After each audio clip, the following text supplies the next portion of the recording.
קרפו, והיום בסרטון סטיל הברינות. אני יודע שזה כבר לא כזה טרנד, אבל האמת, למה שלא נעשה ככה? סתם לא סרטון רגיל, אני עושה סרטון סיר בייס. אז יאללה, בוא נתחיל. יש לי פה לבק הקרס, דמות שאני מחבר. יש לי פה לוב, לבק הגולד, דול קרס. כזה שהיה יוצא מהפסטיב לקי בלוק בבלודרוט. וואן רוד גוד עם איבנט ברזיל, עוד לבק האינקרס.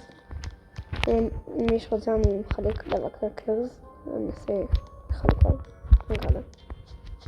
יאללה, כמו שנייה. יש לי פה מייגוטיטו, יש לי פה 25, כזה שקיבלו בחינם אז בעת שהיה. טריקולינו אינדיאן, זה יצא מספקילקי בלוק. לבק הפרזנט רדיואקטיב 5.1, דבליו ג'וב 6.3. זה אני לא יודע בדיוק איך להעיר את השם של זה, אבל זה יצא מהגל אז של האינדיאן, וזה באינדיאן. קראצ'ה גולד עם איבנט טיפות מים ואיבנט כזה של לא יודע איך קוראים לזה, של מחור. ולגרנדה דיימונד וביקורו אנד אגרו 24 מיליון. אני יודע, אני לא כל כך טוב כי אני הרבה זמן שלא שיחקתי, אבל בסדר.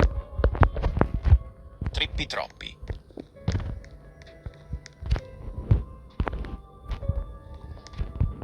Liri li la ri la. טוב, אז בעיקרון אנחנו סיימנו. רגע. ביי.